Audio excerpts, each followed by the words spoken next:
আমি ওনাকে এম্বারাস না করে আগামীতে যদি ওনার পর্দার মাইক্রোওয়েভ লাগে আমি আমার তরফ থেকে ওনাকে একটা মাইক্রোওয়েভ দিতে চাই এবং আমি প্রধানমন্ত্রীকে রিকোয়েস্ট করতে চাই যদি ওয়াশিং মেশিনটা উনি দেয়। যেভাবে আপনি একজন সদস্যকে অফার করেছেন তাকে দেবেন, এটাও তার জন্য একটি ডিসরেসপেক্টফুল মনে হতে পারে।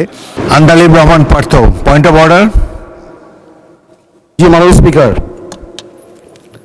মাননীয় স্পিকার আপনাকে ধন্যবাদ। মাননীয় স্পিকার, আমি এই প্রথম পয়েন্ট অফ অর্ডারে দাঁড়ালাম এবং আমি জানি এটা সংসদের চলাকালীন বা সংসদ ব্যাপারে হতে হবে, এই জন্য আমি মনে করলাম যে এটা একটা ব্রডার কনটেক্সটে সংসদকে এফেক্ট করে। মাননীয় স্পিকার, আমরা অনেক কষ্টের পরে এই পার্লামেন্ট আমরা পেয়েছি এবং আমি আমার প্রথম স্পিচেও বলেছিলাম যে the best part of the parliament এই যে এখানে স্বৈরাচারের কোনো দোসর বা ফ্যাসিস্টের কেউ নেই। মাননীয় স্পিকার, গত পার্লামেন্ট শুধু পার্লামেন্টের গণতন্ত্রের হত্যা করে না, এই পার্লামেন্টের স্ট্যান্ডার্ডকে সাংঘাতিকভাবে নষ্ট করেছে। আমরা দেখেছি মাননীয় স্পিকার, এখানে মমতাজ থেকে আরম্ভ করে এখানে গান হয়েছে, এখানে অন্য কিছু হয়েছে। আমার কাছে মনে হচ্ছে যে ডাইরেক্টলি ওদিকে না গেলেও কিছু কিছু জায়গায় কিন্তু আমরা ওদিকে চলে যাচ্ছি। কিন্তু আমরা কিন্তু মেম্বার অফ পার্লামেন্ট ছাড়াও we are the ambassadors of the parliament. আমরা যখন বাইরে কোথাও যাই আমরা এই পার্লামেন্টকে রিপ্রেজেন্ট করি। মাননীয় স্পিকার, কালকে পরশুদিন পার্লামেন্ট থেকে যাওয়ার পরে আমি অনেক টেলিফোন পাই এবং সেখানে আমি ডিফেন্ড করার চেষ্টা করি এবং ডেইলি স্টার নিউজ করে Jamaat MP demands washing machine, microwaves and curtains.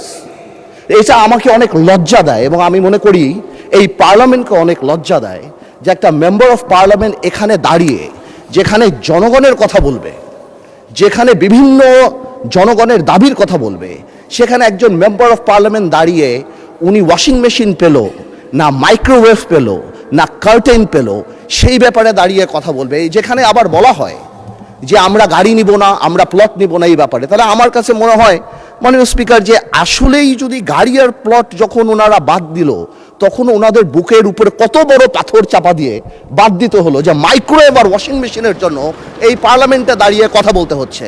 মাননীয় স্পিকার, আমার মনে হচ্ছে যে এই স্ট্যান্ডার্ড আর স্ট্যাচার আমাদেরকে মেনটেন করা উচিত এবং আমি বলবো আমাদের মাননীয় যারা আছেন ওনাদেরকে, স্পেশালি আমাদের বিরোধী দল, এবং এটা কালকে হয়তো আমাদেরকেও বলতে পারে, আমি জেনারেলি এটা বলছি যে উই মাস্ট, আমি শেষ করছি যে আমি খুব সিরিয়াসলি বলছি। তারপরে যদি আমার ভাই যেহেতু কমেন্ট করেছেন উনি চান আমি ওনাকে এম্বারাস না করে আগামীতে যদি ওনার পর্দার মাইক্রোওয়েভ লাগে আমি আমার তরফ থেকে ওনাকে একটা মাইক্রোওয়েভ দিতে চাই এবং আমি প্রধানমন্ত্রীকে রিকোয়েস্ট করতে চাই যদি ওয়াশিং মেশিনটা উনি দেয় এবং হোম মিনিস্টার থাকলে আমি বলতাম যে উনি পর্দাটা যদি কিনে দিয়ে ওনার সংসারটা আমরা গোছায় দিতে পারতাম, তারপরে যদি আমার পার্লামেন্টকে উনি এম্বারাস না করতো।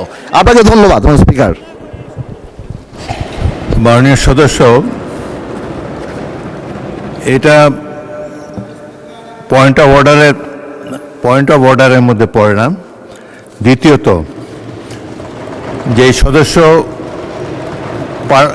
বাজেট সেশনের উপরে বক্তব্য রাখতে গিয়ে বলেছেন, বাজেট সেশন এমন একটি সেশন, বাজেট বক্তব্য এমন একটি বক্তব্য সেখানে অনেক বিষয়ে বক্তব্য রাখা যায় এবং তাছাড়া একজন সদস্য তার সুবিধা অসুবিধার কথা বলেছেন।